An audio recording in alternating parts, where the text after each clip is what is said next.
అది కూడా అయిపోతుంది, టెండర్ వర్క్లో ఉంది. ఆ ప్రాసెస్ కూడా తొందరగా కంప్లీట్ చేస్తాను. మళ్ళొకసారి అందరికీ ప్రత్యేకంగా మన రాజధాని చాలా కష్టపడుతున్నారు మన జాషువా సార్ గారు, వీళ్ళందరికీ ప్రతి ఒక్కరికి పేరు పేరుగా క్రిస్మస్ శుభాకాంక్షలు తెలియజేసుకున్నాను. Thank you. సంపద తీసుకొచ్చిండు. ఈ డివిజన్ మన చర్చి అంతా మన తమ్ముడు సంపద దగ్గరనే ఉంటుంది. మన రోడ్డు కూడా మొన్న రోజున మినిస్టర్ గారితో కూడా మాట్లాడి మేడం తప్పకుండా కావాలి, నాకు నా డివిజన్లో ఒకటే ఒక చర్చి ఉన్నది అని చెప్పి నిన్న పాస్టర్ గారి దగ్గర నుండి కూడా సభ డ్రెస్ ఇప్పించినాడు. అదే సఫలం కొట్టాడు. దేవుని పని చేసినప్పుడు అది గుర్తింపు ఉంటుంది. తమ్ముడు చాలా వందనాలు, మేడం కూడా చాలా వందనాలు. ఇది నీ ఏరియాలో ఉన్నది, మీరు ఉన్నంత వరకు దీన్ని చర్చిని కాపాడుకునే బాధ్యత మీద ఉన్నది. మీరు నెక్స్ట్ కార్పొరేటర్ కూడా మన సన్నిధిలో రావాలి. హల్లెలూయా. ఎందుకంటే రాబోయే రోజుల్లో యూత్కు చాలా పని ఉంది కాబట్టి ఇలాంటి రాజకీయ నాయకులు మనకు అవసరము.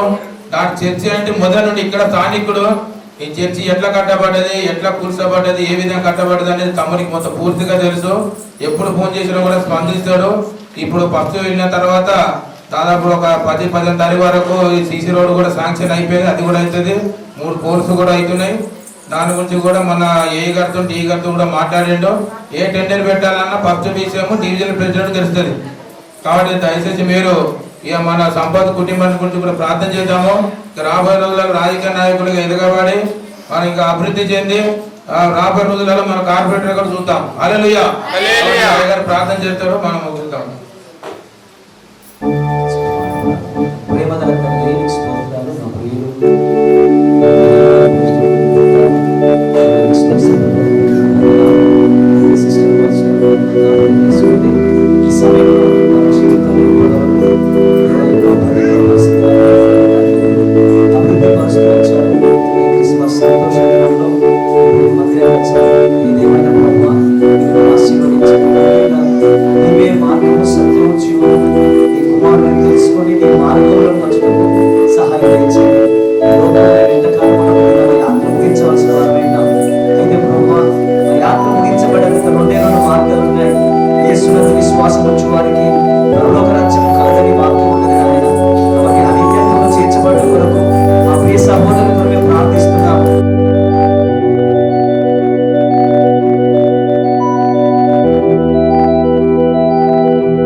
యూత్ కు ఆసారే. నెక్స్ట్ రెండో తరము జడ్సన్ సార్ తరము, అదొక్కటి తరం అయిపోయింది. నెక్స్ట్ మళ్ళీ జడ్సన్ సార్ లో కుమారుడు.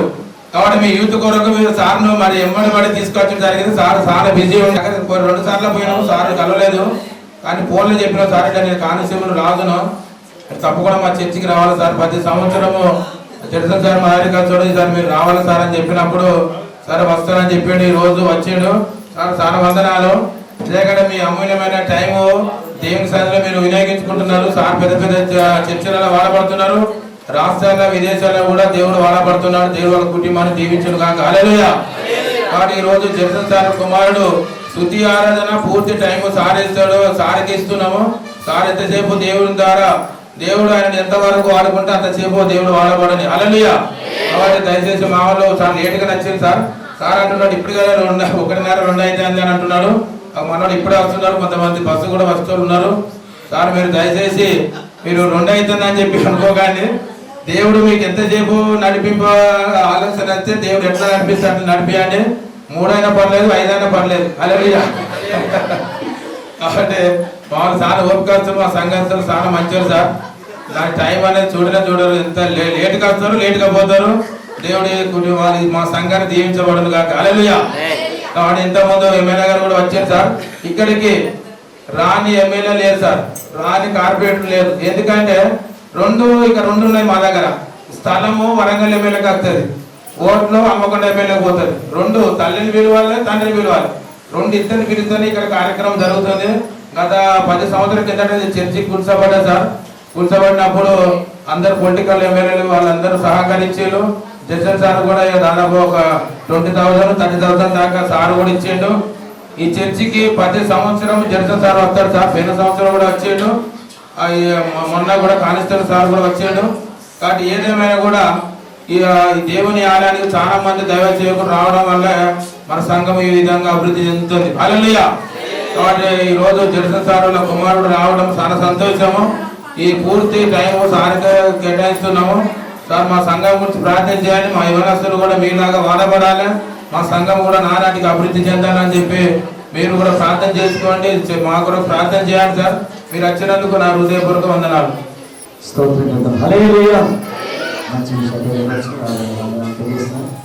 ప్రత్యేకించి ఈ క్రిస్మస్ పండుగ దినాన ఈరోజు మన వాక్యాన్ని అందించడం ముఖ్య ప్రసంగికులుగా మన మధ్యలో ఉన్న శాంసంగ్ చేసిన గారిని బట్టి నేను మీకు వందనాలు తెలియజేస్తున్నాను. దైవజనులు చాలా బిజీగా ఉంటారు. మొన్న దినాన తెలుగు బ్యాప్టిస్ట్ సెంటినల్ బ్యాప్టిస్ట్ ఉర్చులో యవనస్తుల మధ్యలో అద్భుతంగా వాడబడ్డ దైవజనులు. చాలామంది యవనస్తులు అడిగినప్పుడు మంచి సాక్ష్యం ఇచ్చారు. ఎందుకంటే మన ఉరుసు కాబట్టి ఆ రోజు నేను ఇక్కడ నా క్యారెక్స్ యాక్చువల్గా అప్పటికి నేను మిస్ అయిపోతాను ముగింపు.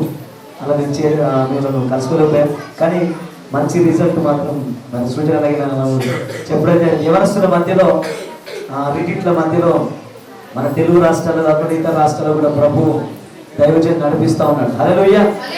ప్రతి సంవత్సరం మా మధ్యలోనికి జెర్సన్ సార్ వస్తారు. మా రాధన చెప్పినట్టుగా క్యాలెండర్ ఓపెన్ చేస్తారు.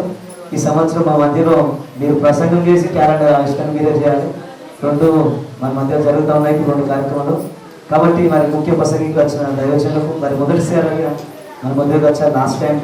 లాస్ట్ వీక్లో కూడా క్యానిస్టర్ సార్ మా మధ్య రావడం జరిగింది క్రిస్మస్ సెలబ్రేషన్లో.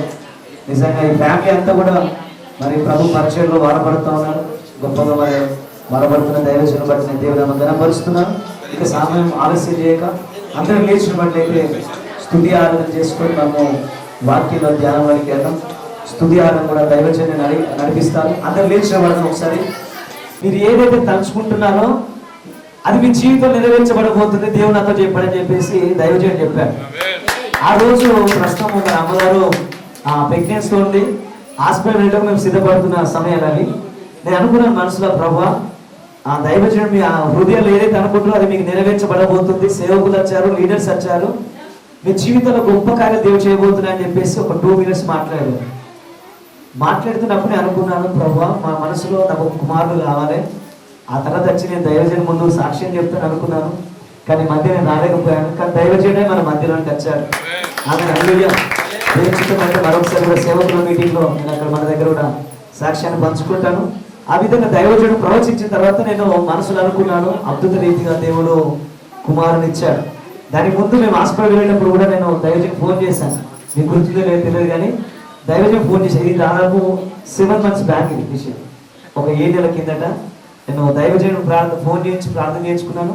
అదే రీతిగా జెర్సన్ సార్ కూడా ఫోన్ చేశాను. సార్ హాస్పిటల్కి వెళ్తున్నాం, మాకు ప్రార్థన చేయాలని చెప్పినప్పుడు సార్ కూడా చెప్పాను, మీకు ఫస్ట్ కుమార్తెని అంటే అవునంటే కుమారుడు మీకు గుర్తుడు పోండి అని చెప్పేసి అన్నాడు. ఆ విధంగా దేవుడు అద్భుత రీతిగా మరి వారు ప్రవచించి ప్రార్థించడం ద్వారా మాకు చక్కని కుమారుని ప్రభు మాకు అనుగ్రహించాడు. హల్లెలూయా. అతి గొప్ప దైవజనులు మన మధ్యలో ఉన్నారు. ఈ సమయాన్ని దైవజనులు అనేక ప్రాంతంలో వాడబడుతున్న గొప్ప దైవజనులు సేవకుల మధ్యలో, యవనస్తుల మధ్యలో, సంఘాల్లో, సభలలో దేవుడు మరి చేసిన అయిన తర్వాత గొప్పగా వాడుకుంటున్న దైవజనులు శాంసంగ్ చేసిన మన మధ్యలో గట్టి చెప్పండి. ఈ సమయాన్ని దైవజనులు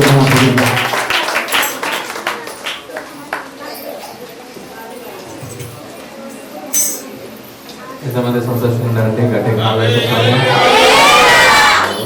happy to be the presence of the lord. మరి ప్రభు యొక్క సన్నిధిలో ఇలా కూడి రావడానికి ప్రభు ఈ అవకాశాన్ని నాకు ఇచ్చాడు.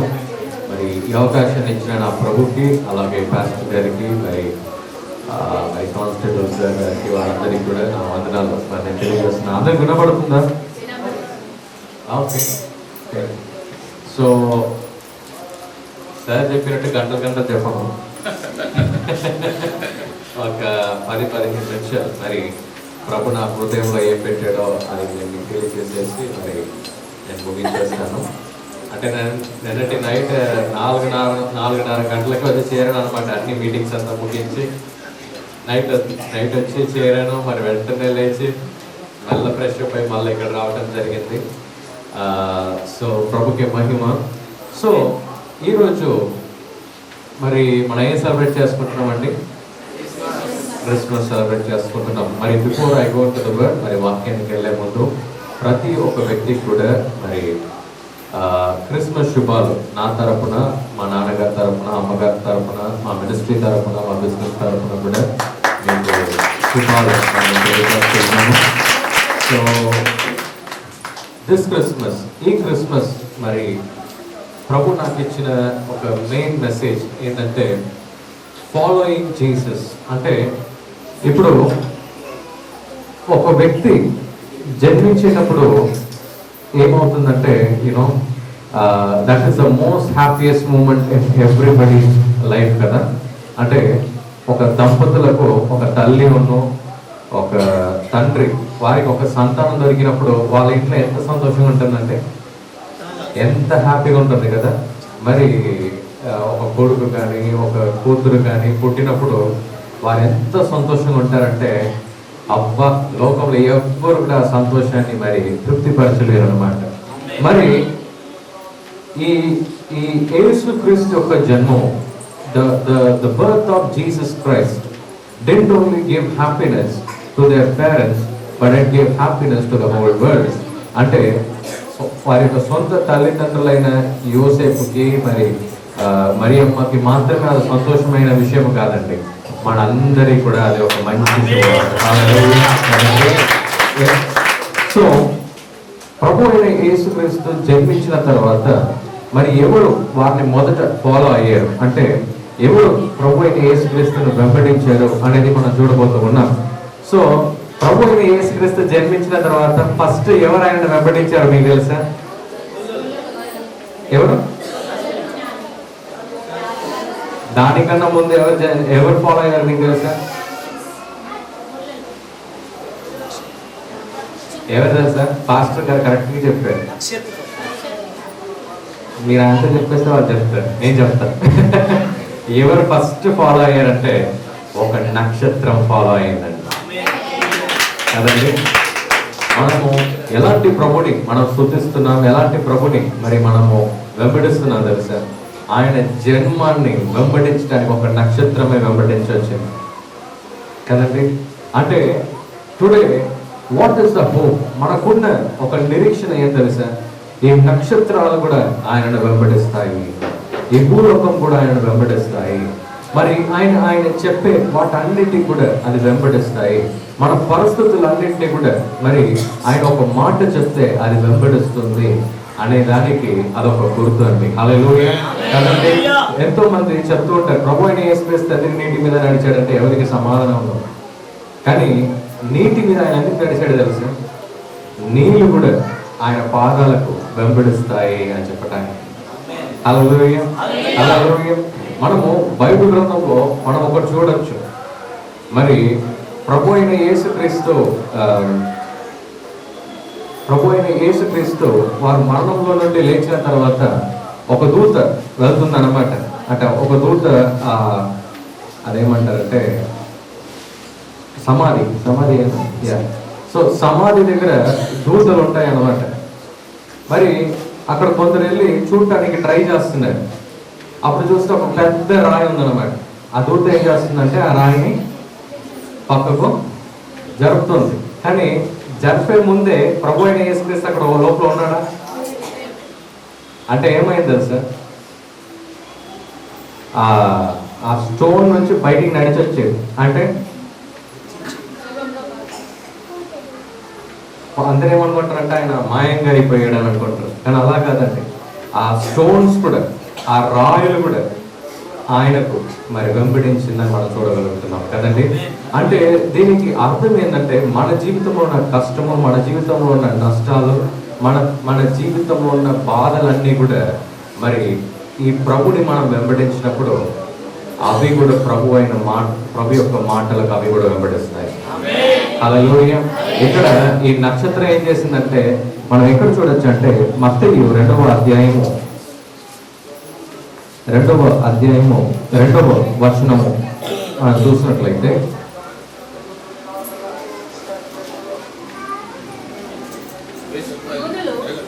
రాజుగా పుట్టినవాడు ఎక్కడున్నాడు?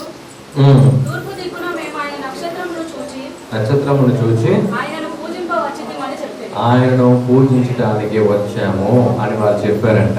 అంటే ఇక్కడ మన హన్మకొండ దూరము, మన కాశీపేట దూరం కాదండి. వీరు ఎక్కడి నుంచి వచ్చారు కదా సార్? ఈస్ట్ నుంచి.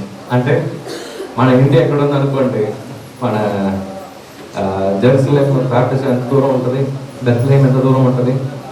మరి అంత దూరానికి ఆ కాలంలో ఫ్లైట్లు లేవు, రాకెట్ షిప్లు లేవు, ఏం లేవు.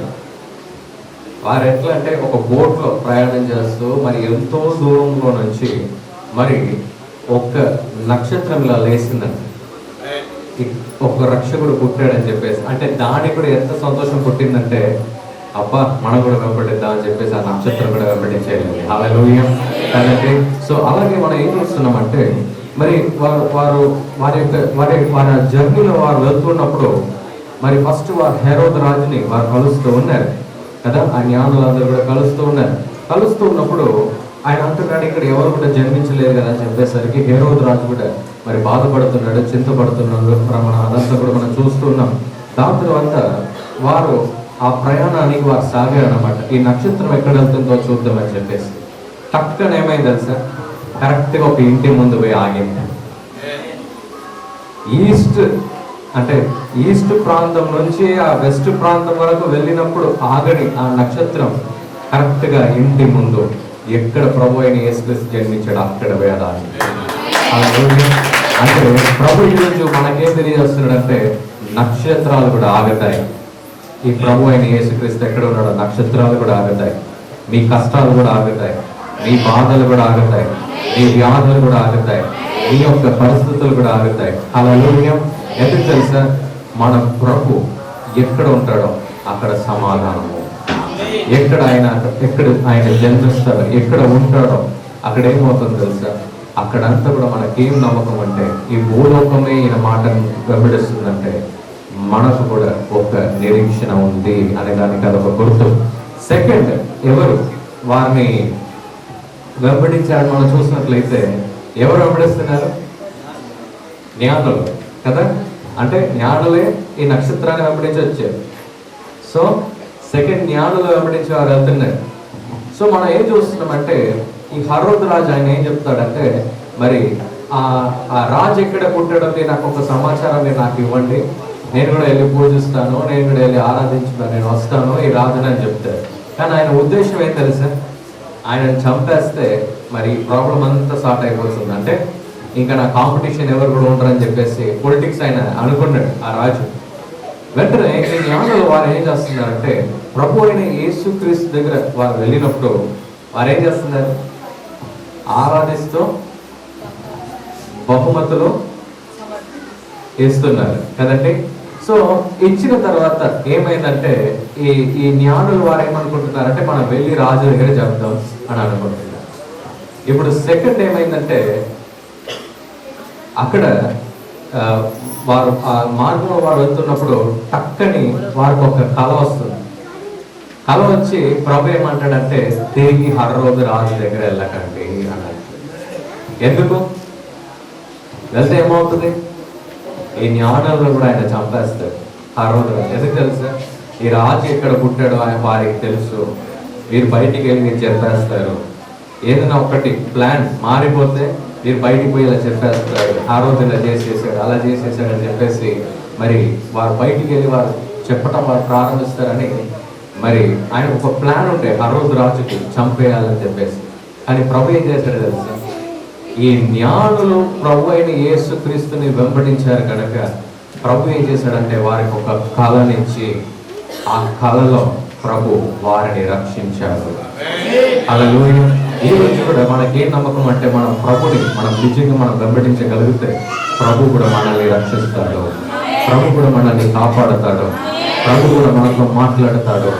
అంటే ఈ మార్గంలో వెళ్ళకు, ఈ మార్గంలో వెళ్ళకు, ఈ మార్గంలో వెళ్ళు, ఈ మార్గంలో వెళ్ళకు అని చెప్పేసి ఆయన చెప్పటం ప్రారంభిస్తారు. మూడోది, ఎవరు మనం చాలా ఫాలో అయినట్టు మనం చూస్తున్నామంటే, ఇక్కడ మరియను యోసేపు వారిద్దరు కూడా యేసు ప్రభుని ఒక స్థలం నుంచి ఒక స్థలానికి వారు తీసుకొని వారు వెళ్తూ ఉన్నారు. వారు ఎవరి యొక్క మాటను విన్నారు? దూత యొక్క మాటను విన్నారు. దూత ఎవరి మాటను విన్నాడు? ప్రభు యొక్క మాటను విన్నాడు. అంటే ఆయన ఎవరి మాటను విన్నట్టు? మరియా ఉన్న యోసేపు ప్రభు యొక్క మాటను విన్నాడు కదా. ఒక్క స్థలంలో హాని ఉండేసరికి ప్రభు ఏం చేశాడంటే వారికి దర్శనాలు చెప్తున్నాడు, ఇటు వెళ్ళకండి, ఈజిప్ట్ దేశానికి వెళ్ళు, మరి నాసరెత్ పట్టణానికి వెళ్ళు, లేకుంటే ఎక్కడ వెళ్ళు అని చెప్పేసి దూత వచ్చి వారికి హెచ్చరిక ఇచ్చినట్టు మనం చూస్తూ ఉన్నాము. ఇక్కడ మనకేం అర్థం అవుతుందంటే ఎవరందరూ ప్రభు అయిన యేసుక్రీస్తుని వారు వెంబడించారో వారందరికీ కూడా సమాధానం ఉన్నట్టు మనం చూస్తున్నాం, రక్షణ ఉన్నట్టు చూస్తున్నాం. మరి చివరికి ప్రభు అయిన యేసుక్రీస్తు ఈ భూలోకంలో ఉన్నప్పుడు మరి అంటే జన్మించినప్పుడు ఎంతమంది ఆయన చంపడానికి వారు ట్రై చేసినా కూడా మరి ముందుకెళ్ళినట్టు మనం చూస్తూ ఉన్నాం. హల్లెలూయా. ఎందుకంటే ప్రభు యొక్క మాటలో ఉన్న శక్తి, మరి అలాగే ఎవరందరూ ప్రభు అయిన యేసుక్రీస్తుని వారు వెంబడించారో, ఆయన యొక్క మాటను వారు వెంబడించారో వారందరూ కూడా దీవించబడినట్టు మనం చూస్తూ ఉన్నాం. మనం పేతురుని మన బైబిల్ గ్రంథంలో మనం చూడొచ్చండి. అంటే ఆయన అపోస్తలుగా అయ్యే ముందు ఆయన ఎవరండి? చేపలు పడుతున్నాడు. అంటే సెమీ బిజినెస్ మ్యాన్ అన్నమాట. చేపలు ఆయన పడతాడు, ఆయన అమ్ముతాడు మార్కెట్కి వెళ్ళి కదా. సో పేతురు ఆయన జీవితంలో మనం ఏం చూడగలుగుతున్నామంటే ఆయన ఒకసారి మరి చేపలు పట్టుకోవడానికి నైట్ వెళ్తున్నాడు. నైట్ మొత్తం వాడు చేపలు పడుతున్నారు కానీ అక్కడ ఒక్క చేప కూడా వారు పట్టలేదు అన్నమాట. అంటే ఎంతో ట్రై చేస్తున్నారు కానీ ఏ చేప కూడా చిక్కలే. ఇక పొద్దున అయ్యేసరికి వారు ఏమనుకుంటున్నారంటే మనందరూ కూడా మన పని మనం చూసుకుందాం, ఈరోజు ఏం చిక్కలేదని చెప్పేసి వారు అలా ఉన్నారన్నమాట. వెంటనే ప్రభు అయిన యేసుక్రీస్తు అక్కడ వాక్యం చెప్పడానికి ఆయన వెళ్తున్నాడు. మరి వాక్యాన్ని ఆయన బోధిస్తూ ఉన్నాడు. మరి టక్కని పేతురుని చూస్తున్నాడు, ఆయన యొక్క స్నేహితులను చూస్తున్నాడు. వెంటనే ప్రభు అయిన యేసుక్రీస్తు అక్కడ ఆయన పక్కకి వెళ్ళి ఆయన ఏమంటాడంటే ఏమైందయా అని అడుగుతాడు. అడిగితే ఏం చేపలు పట్టలేదండి అంటే చేపలు ఏం చిక్కలేదండి, మరి నైట్ మొత్తం ఏం ట్రై చేసినా ఏది కూడా అవ్వలేదంటే వెంటనే ప్రభు అయిన యేసుక్రీస్తు ఏమంటాడంటే ఇప్పుడు ఈ వలను తీసి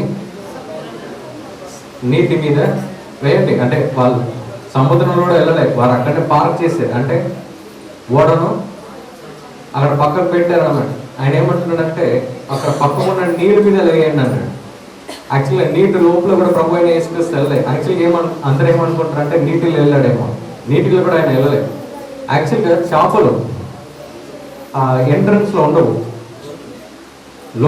లోతులోనే ఉంటాయి, మధ్యలో ఉంటాయి చేపలు. ఇక్కడ ఎంట్రన్స్లో ఎక్కడన్నా చూసారా మీరు? ఉండవు కదా. బీచ్కి మనం వెళ్తాం కదా, బీచ్లో ఉంటుందా? కొద్ది ఓపులో వెళ్తూ ఉంటాయేమో కానీ ఎంట్రన్స్లో ఉండవు. కానీ ప్రభు అయిన యేసుక్రీస్తు అక్కడ ఓడను ఆయన పార్క్ చేసి మరి అక్కడ దాని మీద నిలబడి మరి పేతురు దగ్గర చెప్తున్నాడు, ఇప్పుడు నేను చెప్పేది నువ్వు చేయి, ఇప్పుడు వాళ్ళని వేయి అని అంటున్నాడు. ఇప్పుడు వాళ్ళని వేయి అని చెప్పేసరికి ఆయనకి ఏమర్థం అవుతుంది? ప్రభువా, నేను ఫిషర్మెన్, నేను చేపలు పట్టే వ్యక్తిని, నా దగ్గర చేపలు ఎలా పట్టుకోవాలో మీరు నాకు నేర్పిస్తున్నారు, ఇప్పుడు వేస్తే ఏమొస్తుందని అని ఆయన అంటున్నాడు. వెంటనే ఆయన అంటున్నాడు, మీ అయ్యా ఒకసారి వాళ్ళని ఏమవుతుంది అని చెప్పేసరికి వాళ్ళని లేసే బట్టి వేసి సరే లాగుదామని లాగితే ఏమైంది తెలుసు? ఓడ నిండా కూడా చేపలు పట్టినట్టు మనం తెలుసుకున్నాం. So who ever follows Jesus, ఈరోజు మనకి ఏ హోప్ అంటే, ఏ నమ్మకం అంటే, ఈ జన్మము ద్వారా మనకేం విశ్వాసం అంటే మనము ఈ వ్యక్తిని వెంబడిస్తే, ఈ వ్యక్తి యొక్క మాటలు అంటే బైబిల్ గ్రంథాన్ని మనం వెంబడిస్తే, మరి ప్రభు మనకి ఇచ్చిన వాగ్దానాలు మనం వెంబడిస్తే మనకి ఏ రోజు కూడా ఏ యొక్క హాని రాదు. అన్ని దీవెనలు మన జీవితంలో వస్తాయి, స్వస్థతలు వస్తాయి, అన్ని దీవెనలు కూడా మనల్ని వెంబడించి వస్తాయి అని ప్రభు ఈరోజు మనతో మాట్లాడుతూ ఉన్నాడు. హల్లెలూయా, హల్లెలూయా.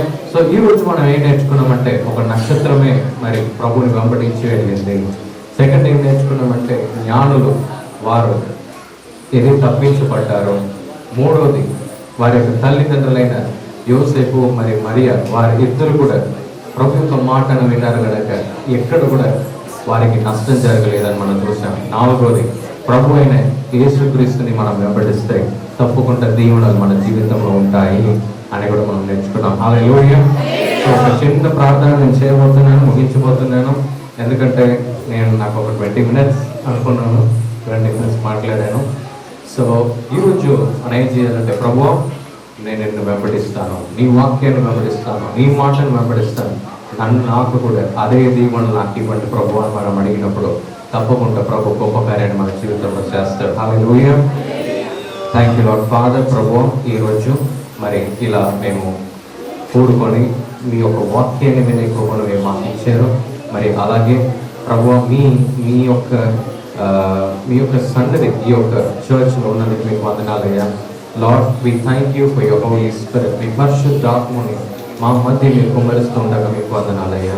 ప్రభు ఎవరందరూ ప్రభు ఈరోజు మీ యొక్క జన్మాన్ని, మీ యొక్క బర్త్ని ఎంజాయ్ చేయడానికి వచ్చారు, క్రిస్మస్ని సెలబ్రేట్ చేయడానికి వచ్చారు, వారి యొక్క కుటుంబంలో అన్నింటిలో కూడా నేను దీవెనలు పలుకుతూ ఉన్నాను. ప్రభు ఎవరు కూడా బట్టి చేతులతో వారు వెళ్ళకుండా ప్రతి ఒక్క వ్యక్తి కూడా మీ యొక్క శక్తితో, మీ యొక్క వాక్యంతో, మీ యొక్క బలముతో వెళ్ళే కృపను మీ ప్రతి ఒక్క వ్యక్తి కూడా మీరు ఇవ్వమని మేము అడుగుతూ ఉన్నాము మా తండ్రి. Lord we give all our wants, మాకు కావాల్సిన అన్నింటినీ కూడా మీ చేతులు ఇస్తూ ఉన్నాం. ప్రతి ఒక్కరిని దీవించండి, ఆశీర్వదించండి. యేసు నామములో అడుగుతూ ఉన్నాము మా తండ్రి. ఆమేన్.